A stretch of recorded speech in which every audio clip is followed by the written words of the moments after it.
called it, quote, is jam-packed. Jam-packed? I'm the f***ing hippo guy. Dave, okay. My name's Gary. My name's Gary. Is it for fun? And this is not going to become the Tickling Podcast. Okay. This is like anarchy. On a 5-part coefficient. My room's playing. Now hit him with the puppy. You both present sick arguments. No sleep till hippo. No sleep till hippo. Action part.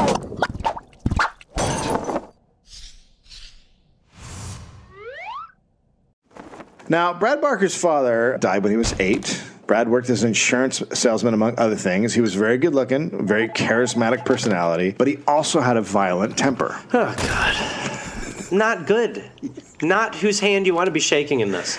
Brad ends up wandering from place to place, rarely keeping a job for long. The place where he spent most of his time was Houston. That's where he met Gibson when they were both 20. They became really good friends. They spent a lot of time partying. And Barker bought a small Cessna airplane, and they would fly it together because they both loved flying. Sure.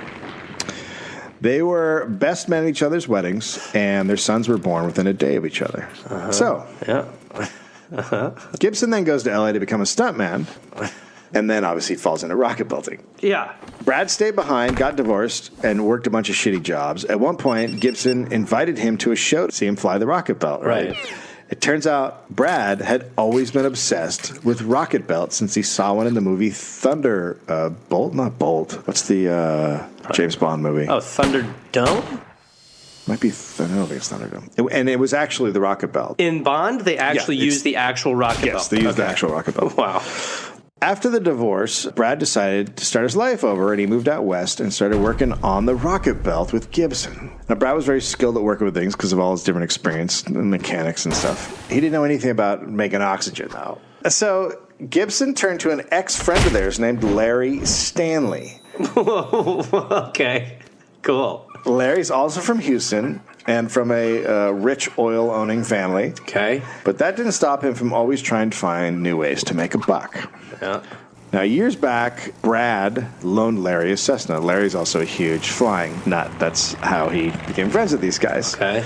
So after one flight, Larry and the plane disappeared. And after calling around, Brad discovered the plane was in Seattle. And Larry had added a long-range fuel tank and made other modifications, which allowed him to take long flights to South America for drug smuggling. Oh, God. The bill for the modifications came to $30,000. Brad didn't have any money. He couldn't find Larry anywhere, so he had to sell the plane to pay for the changes that Larry had made. So, wait, he sold the plane that Larry took? Larry took it and got all these changes done to it, and then he couldn't get it out of the hangar until he paid for it, so he had to pay the guys off. And Larry's just nowhere to be found. Larry's a good dude. What a good friend. So Gibson and Larry had obviously That's a falling out. had a falling out years before. Oh, so now nobody likes Larry. So Brad and Larry have a falling out, and now Gibson, because Gibson invested in one of Larry's oil fields, like $50,000, Sure. and then Larry was like, "No, the contract's not right," and then never gave him any profits. Larry's cool. So that ended their relationship. So Brad is working with Gibson on the rocket belt in L.A. That sounds insane now. What? So, like, back then, someone's like, what are you up to? Oh, I'm working on this rocket belt. Huh? Yeah, it's a belt that if I get the right oxygen, it'll make you fly. It's like Thunderdome. Or whatever that Bond movie's called. Right, so he gets a contract to go on tour with Michael Jackson. Of course. And fly. Can a monkey do it? Can a monkey do it in Elvis outfits? Guarantee you that question was asked. Yeah. I guarantee you. So I was wondering maybe Bubbles could take up the rocket? Maybe Bubbles does it? So he's flying each night of the tour, $25,000 per flight, which made him over $1 million for the whole tour. Wow. He also landed a contract with Disney flying at their theme parks. Just sounds so dangerous. Yeah. In early 1990, Brad was working on the rocket belt in L.A. while Gibson was doing stunt work in the Philippines. Then Gibson's wife called Brad and told her Larry had broken into Gibson's storage in Houston and stolen a bunch of rocket belt equipment. No, you do not want to hear Larry's name anymore. What, Larry?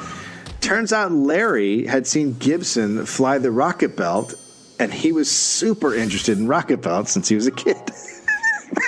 Everybody's interested in rocket, but I mean, I was interested in bears. I don't go like petting them. So He was really interested in flying through the sky as a child. He was one of those unique kids who just would obsess about free flying. You know, he's strange like that. You know, most kids dream about doing their taxes. I think you'll Larry. I think you'll find that these guys might be a little more obsessed with jetpacks than the ordinary Well, gentleman. Larry's clearly got a problem.